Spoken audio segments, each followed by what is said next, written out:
Boom check, 1, 2, 3, boom check, boom check.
Yeah.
Yes.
Good morning.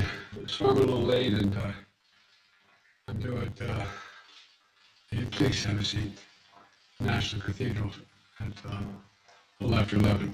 But good morning. Today we've got some good news. Good news about the economy. For the sixth month in a row, inflation has come down. Measured over the last 12 months, it has fallen 6.5 to 6.5%. That's down from 7.1% the month before. It's down from 9.1% this summer. Inflation is now at its lowest level since October of 2021. When we look at just the last 3 months, we see that inflation fell to 1.8% on an annualized basis. It's down from more than 11% in the first 3 months of last year. So the data is clear. Even though inflation is high in major economies around the world, it's coming down in America month after month, giving families some real breathing room. The big reason is falling gas prices. My administration took action to get oil onto the market and bring down prices. Now gas is down more than $1.70 from its peak. That adds up to a typical family with 2 vehicles to a savings of $180 a month, every single month, that stays in their pockets instead of being spent at the pump. Food inflation is slowing as well. Last month, we saw the smallest increase in food prices in almost 2 years. And much of that increase was due to the avian flu outbreak, which has driven up the egg prices around in the United States. It's not just gas and food prices, though. When we look at what economists call core inflation, which takes out energy and food, we see welcome news as well. Core inflation is down to the lowest level in a year.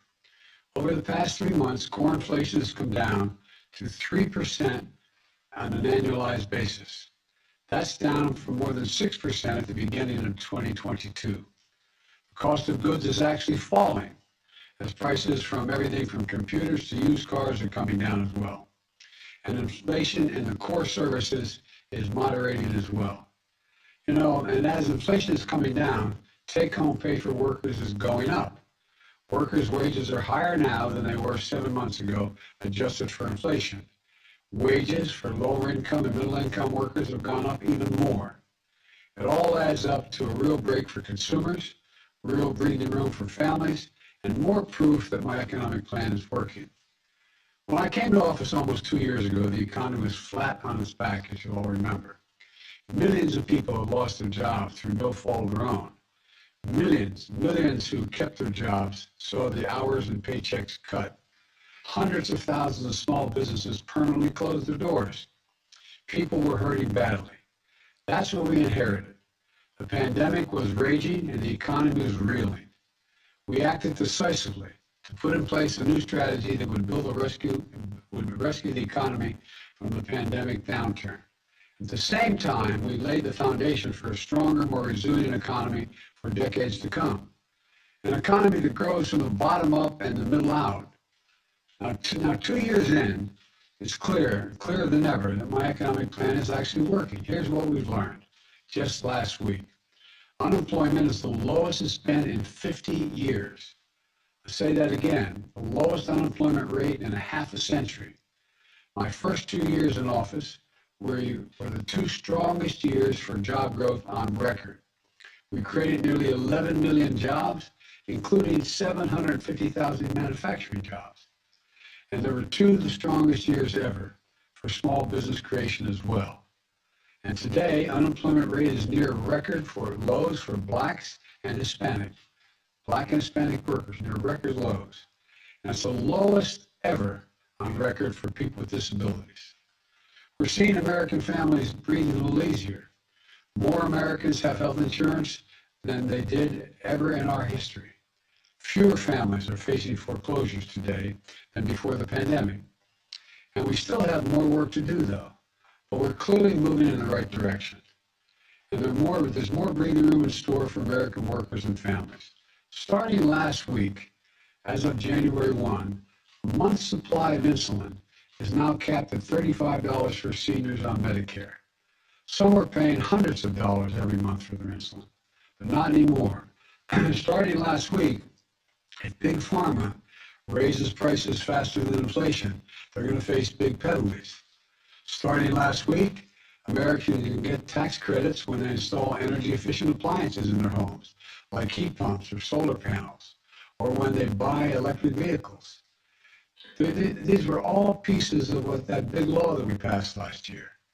Now they're kicking in, and Americans are starting to feel the benefits in their everyday lives. That's not all. We're seeing historic investments in American manufacturing turn into new factories and new jobs from Arizona, Ohio, Georgia, New York. Companies have announced nearly $300 billion in manufacturing investments here in the United States since I became president. Instead of exporting jobs like we did for decades, we're now creating jobs and exporting product. Creating jobs and exporting product. That's the idea. Now the House has elected a new speaker. I can call and congratulate him, and I'm ready to work with him, or any Republican Congress to make progress on for the American people. But like many Americans, I was disappointed that the very first bill the Republicans in the House of Representatives passed would help wealthy people and big corporations cheat on their taxes at the expense of ordinary middle-class taxpayers. And it would add $114 billion to the deficit. Their very first bill. House Republicans campaigned on inflation. They didn't say if elected their plan was to make inflation worse. Plus, House Republicans introduced another bill, blocking action that would help lower gas prices and help consumers. And on top of that, House Republicans are preparing to vote on a national sales tax bill. National sales tax, that's a great idea. It would raise taxes on the middle class by taxing thousands of everyday items from groceries to gas, while cutting taxes for the wealthiest Americans. And if I'm not mistaken, what they've introduced would also totally eliminate the IRS. Feels good, except all going to be sales tax. Go home and tell your moms. They're going to be really excited about that. Come on. Is this how House Republicans are starting a new term? Cutting taxes for billionaires? Raising taxes for working families? Making inflation worse? Well, let me be very clear. If any of these bills make it to my desk, I will veto them.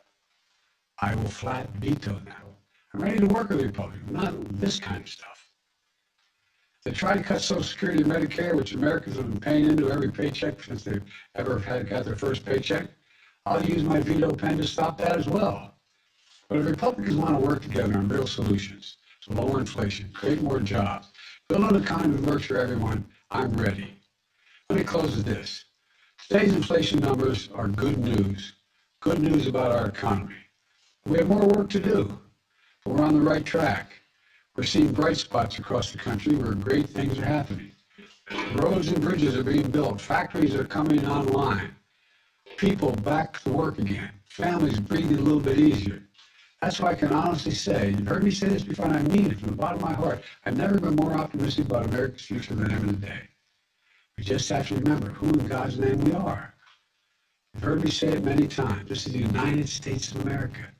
There's nothing beyond our capacity if we work together. So God bless you all, and may God protect our troops. Mr. President, classified material next to your Corvette. What were you thinking?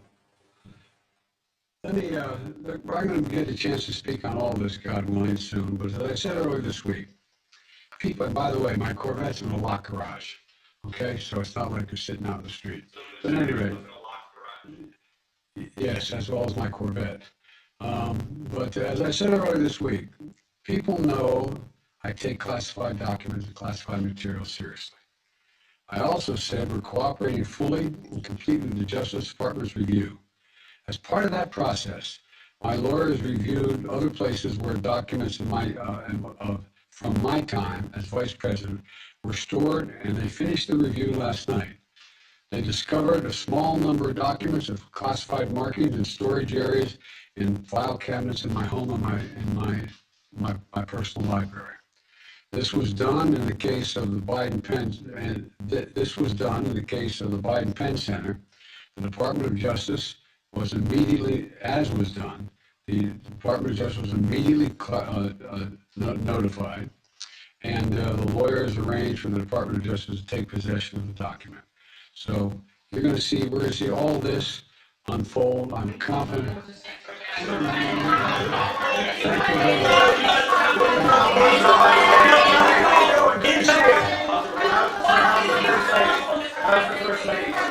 How's the first lady? She's doing really well. She was under a long time for 5 hours because what they were doing is they do the Mohs, meaning remove what they thought might be cancerous, and they'd have to then go back and test it and see what it was. But she's doing really well. She's up. We had breakfast this morning. She's recovering, and she's gonna be sore for a while because of the work they did on her eyes, and that's where one of these were. But she is a 0 to 1% chance of ever return of any cancer, and so thank God she is doing really well. Thank you for asking.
The last 3 months, we see that inflation fell to 1.8% on an annualized basis. It's down from more than 11% in the first 3 months of last year. So the data is clear. Even though inflation is high, and when we look at just the last 3 months, we see that inflation fell to 1.8% on an annualized basis. It's down from more than 11% in the first 3 months of last year. So the data is clear. Even though inflation is high in major economies around the world, it's coming down in America month after month, giving families some real breathing room. The big reason is falling gas prices. My administration took action to get a low on the market and bring down prices. Now gas is down to $1.70 from its peak. That adds up to a family of 2 vehicles, to a savings of $180 a month, every single month. It stays in their pockets instead of being spent at the pump. Food inflation is slowing as well. Last month we saw the smallest increase in food prices in almost 2 years. And much of that increase was due to the avian flu outbreak, which has driven up the egg prices around in the United States. It's not just gas and food prices though. We look at what economists call core inflation, which takes out energy and food. We see welcome news as well. Core inflation is now at the lowest level in a year. Over the past 3 months, core inflation has come down to 3% on an annualized basis. That's down from more than 6% at the beginning of 2022. The cost of goods is actually falling as prices from everything from